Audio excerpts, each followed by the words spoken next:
Hey there everyone, my name is AJ Pickett and I make videos about tabletop role-playing game lore, and lots of them. This video is a viewer request. I'm always keen to hear about what you would like to learn more about, and I try to answer as many questions as I can in the comments below each video. This week, we are taking a detailed look at the more murderous varieties of giant flightless birds.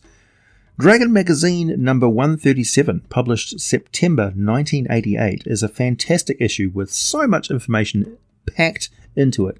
The tables with all of the values for eggs and young of various animals and monsters that you can buy or get money for, the hunting game tables for various environments, and a section written by David Howery on the creatures of the Cenozoic Age of Mammals are really well put together, well researched. He splits the murder birds into the following, and I quote, "This classification includes the Phororhacos, from Monster Manual 2, page 54, the Diatryma, the Apiornis, and the Diornis, the New Zealand moa. These birds lived from the Eocene to recent epochs, usually in isolated areas because they did not compete well with mammalian predators once they showed up. These birds ranged in size from 7 to 10 feet tall. You could roll 1d4 plus 6 feet for height, and treat those from 7 to 8 foot tall as the axe beak in the Monster Manual, or the club neck found in the Feed Folio tome, and those 9 to 10 feet tall as the Phororhacos. However, Phororhacos was an exceptional bird with a huge head and a powerful beak. The other birds in this category were much less combative. While Phororhacos and Diatryma were definitely carnivores, the others were most likely omnivores, mixing plant food with small animals. Of course, that was written back in AD&D times. Well, I know a lot about the moas, of course, since I live in New Zealand. They were indeed very large and probably had a lethal kick if a hunter was very unlucky, but they were no great danger to humans, who they had no exposure to at all until Polynesian explorers settled the country and hunted them quite swiftly to extinction. But as for the others, I'll have to go delving through the old books and wiki articles to get a better understanding of them. In Dungeons & Dragons, the Diatryma is known as a giant flightless bird found mainly in the Underdark, while the axebeak is found above ground in a variety of different environments. Though I like to put them in locations where they have some terrible advantages, so plains with large areas of elephant grass, which is easily tall enough to totally conceal these hunting birds and provides them with ideal ambush terrain to take down a whole group of humanoids struggling to move through the dense ground cover. They also do fairly well in dense, light jungle undergrowth where the canopy is not thick enough to block out all the light, so there's a lot of plants that crowd the ground and make the going very difficult for adventurers. You can also find them in desert environments as well. The axebeak is the modern D&D version of the Miocene-era Phororhacos, a 10-foot tall terror bird, a flightless predator that would quite readily target and chase down humanoids, even when outnumbered by them. There is dispute about how these animals hunt. The majority believe they are swift, solitary hunters who run down their prey, while others swear they have seen them hunting in packs, just like the Diatryma do. The truth is, it is mostly about their age and size. The younger birds do hunt in groups and chase down their prey, even over open ground, while the larger birds take to a habit of ambush hunting, using concealing vegetation to get close and then just overpower their prey very quickly. The rest of the time, the larger birds will simply chase smaller predators away from their kills and scavenge the carcass for themselves. The juvenile birds stand about 3 feet tall, up to the largest adults that can reach up to 13 feet tall and weigh up to 1,100 pounds, large enough to easily carry a humanoid, and I have a lot of information on that in just a few minutes. For the wild axebeaks, they are a bit less formidable than they were in earlier editions, in that they now have no claw attack, which is just frankly quite inaccurate. For a real-world example, one needs look no further than the blue-skinned murder bird, the cassowary of Australia. I certainly would not like to get a full-force peck from the beak of a cassowary, but if you look at their feet, you will see a claw that rivals any other predator on the face of the earth for one of the most effective torso-splitting weapons ever evolved. The cassowary is infamously dangerous, and the slightest thing can cause them to leap up and deliver a lethal kick to the body of a human. Even one that's raised them from an egg in captivity is not safe without a heavy leather apron or, better yet, a sturdy shield. A single kick can most certainly kill a human in a very painful and gruesome way. Famous Australian wildlife preservationist Steve Irwin had a very healthy respect for and caution around his cassowary. So let's look at the stats for the 5th edition version of the Axebeak, and I will suggest a few enhancements to bring it more in line with the existing lore on these terror birds. It's a large beast. Armor class is 11, challenge rating is 1/4, only 1/4 for a 50 experience point value. Each animal has from 6 to 33 hit points, which is way lower than the Furoracos listed in the 1st edition Monster Manual 2, which has 78 plus 7, or between 14 and 63 hit points, which is appropriate for a large adult Axebeak, I think, and would shift it into the 1/2 challenge rating category. Actually, the Axebeak is listed in 5th edition having low hit points, even for its existing challenge rating. Yes, it's a bird. Yes, it has hollow bones, but that thing could take out a lion. The speed listed is 50 feet per round, which would be, and I must stress this very strongly, the casual walking speed of an Axebeak. The speed of a running terror bird was actually 50 kilometers per, or 31 miles per hour for a full-grown adult, with the younger birds actually a lot faster at 60 kilometers an hour, or 37 miles per hour, which is way faster than the speed of 50 feet per round. Speed in D&D is calculated for adventurers, and thus they are not running in track pants empty-handed, and most importantly, they're not sprinting so hard that they're going to take a level of exhaustion in less than a few minutes. Not when they're in combat, because that's just a fast way to wind up dead.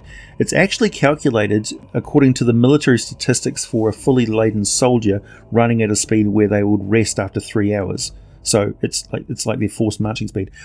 Anyway, there is little to zero chance of a humanoid outrunning an Axebeak over a short to medium distance. Humans are not built for sprinting. We are built for a steady and inexorable jog designed to keep pace with and then gradually exhaust just about every other mammal on the planet. We're very good at long distance running. This is why we are apex predators for millions of years, armed with legs, lungs, sweat, and a sharpened throwing rock in our hand.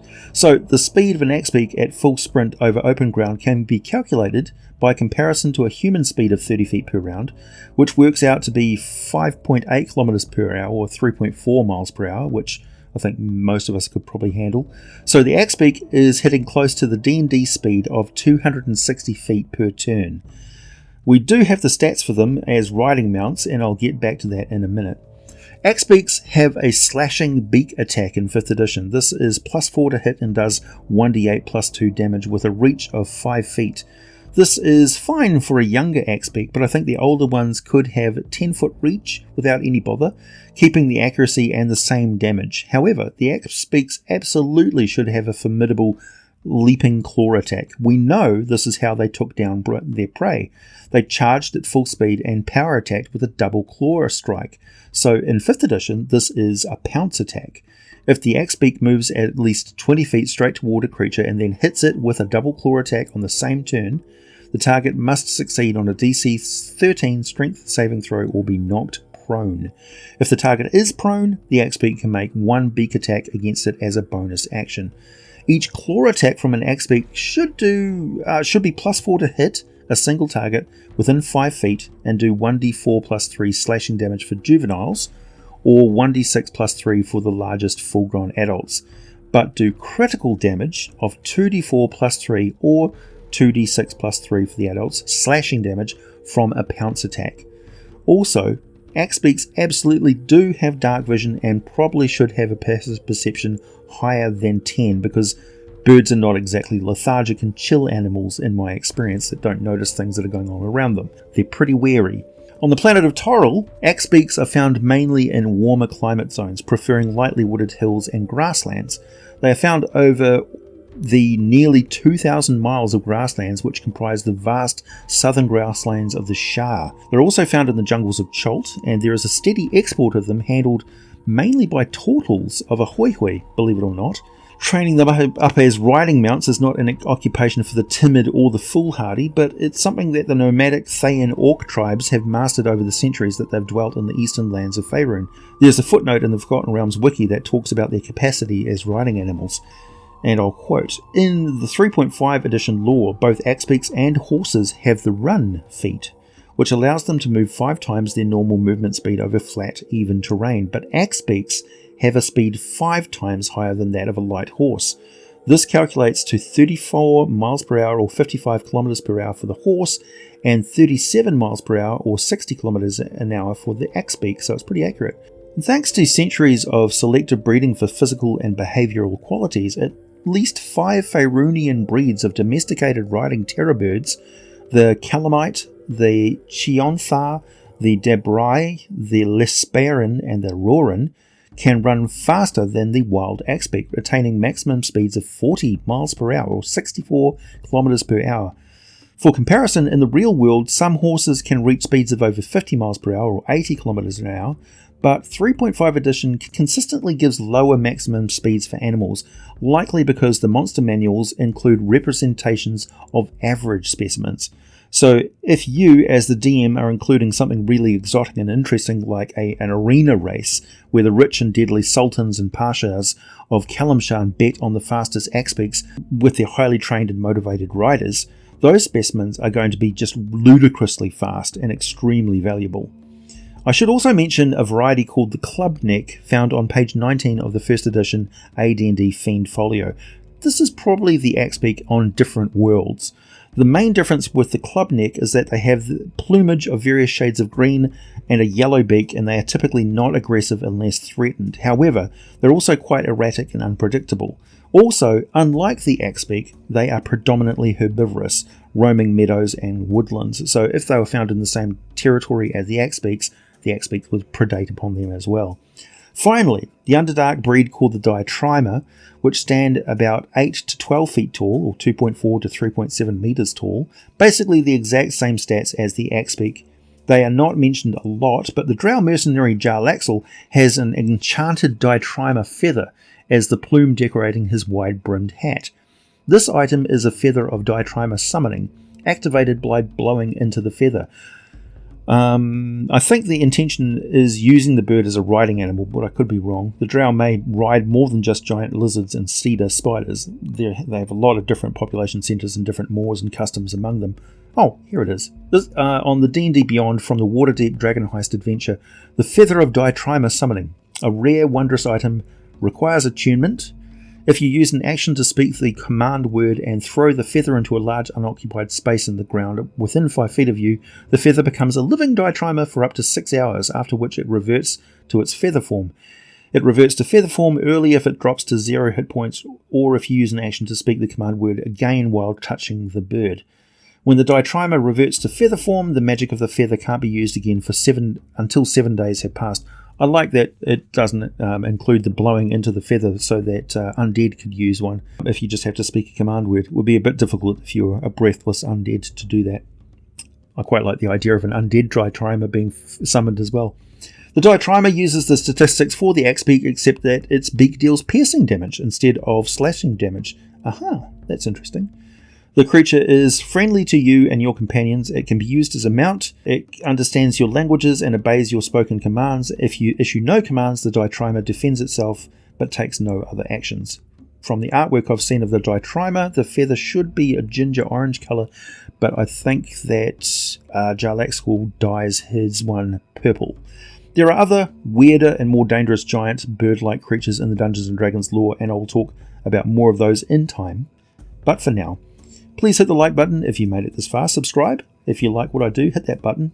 Check out my Subscribestar or Patreon links for all the full scripts for these videos. Buy some Teespring merchandise. Wear your geek with pride. And as always, thanks for listening, and I'll be back with more for you very soon.